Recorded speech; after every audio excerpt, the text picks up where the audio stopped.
अनहोनी, बेरोजगारी और गरीबी से तंग अच्छी शिक्षा के बाद भी रहीम बहुत परेशान था। तमाम कोशिशों के बाद भी जीवन यापन का रास्ता नहीं मिल रहा था। अपनी इस दुविधा में सिर्फ और सिर्फ उसका दोस्त शिवा ही था जो उसको हिम्मत देता और आने वाले अच्छे कल की उम्मीद जागृति करता रहता था। श्याम की भी माली हालत अच्छी नहीं थी, फिर भी वो यथासंभव उसकी मदद करता ही रहता था। बहुत बार प्रतियोगी परीक्षाओं में रहीम सिर्फ शिवा की बदौलत ही शामिल हो पाता था। शिवा लगातार उसे उम्मीद न छोड़ने की सलाह देता, कुछ ट्यूशन भी दिला दिया था।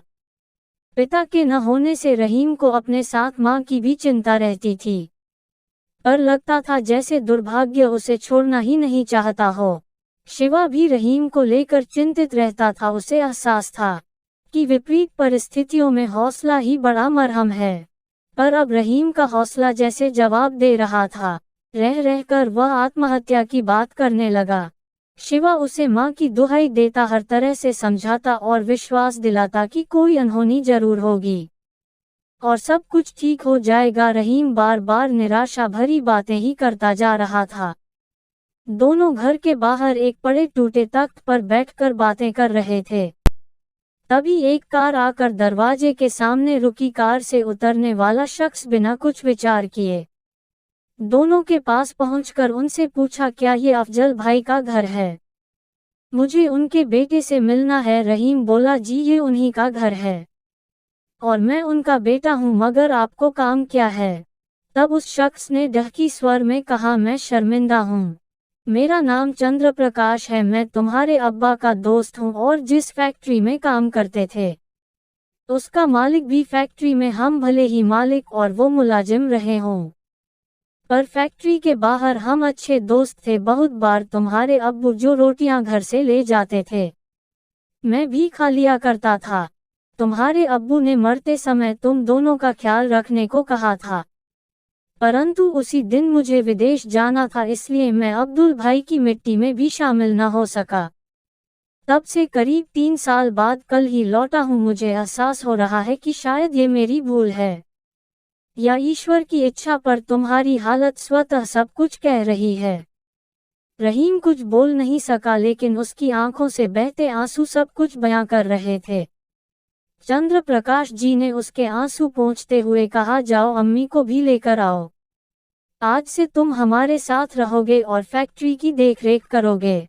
मगर अंकल, मैं तो आपको जानता तक नहीं, मैं ही तुम्हें कहाँ जानता हूँ।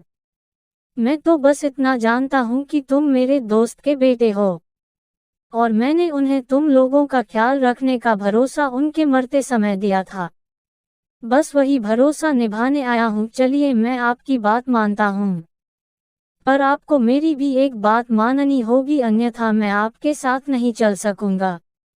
आपको मेरे दोस्त को भी नौकरी पर रखना होगा, क्योंकि आज मैं आपको मिल रहा हूं तो अपने इसी दोस्त की बदौलत, वरना अब तक मैं शायद आत्महत्या कर चुका होता। अगर तुम्हारा दोस्त तैयार हो तो मुझे कोई एतराज नहीं। मगर रहीम ने शिवा की बात काटते हुए कहा, अगर मगर की गुंजाइश नहीं है दोस्त, अगर तूने मेरी बात नहीं मानी तो मैं भी नहीं जाऊंगा। रहीम की जिद के आगे शिवा ने हथियार डाल दिए। रहीम इस सुखद और खूबसूरत अनहोनी के लिए खुदा का हाथ उठाकर धन्यवाद कर रहा था।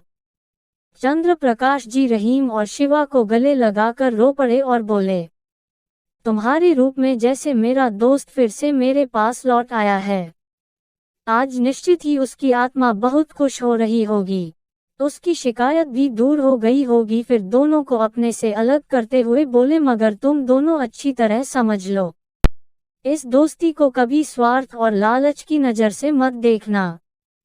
तुम दोनों की मेरे दिल और मेरी फैक्ट्री में तभी तक जगह है जब तक मेरे और अब्दुल भाई जैसे दोस्ती के भाव जिंदा हैं। सच कहूं तो अब्दुल हमेशा मेरे मन में जिंदा है और मैं उसे खो नहीं सकता। फिर भी यदि तुम दोनों चाहोगे तो कि अब्दुल एक बार फिर से मर जाए तो ये तुम दोनों की मर्जी। रहीम और शिवा चंद्र प्रकाश जी के कदमों में झुक गए। उन्होंने दोनों को उठाकर कर गले से लगा लिया। रहीम की मां दूर खड़ी सब कुछ देख सुन समझने की कोशिश कर रही थी। उनकी आंखों से बहते आंसू जैसे इस नायाब अनहोनी के अवसर पर पति अब्दुल को अश्रुपूरित श्रद्धांजलि दे रहे थे।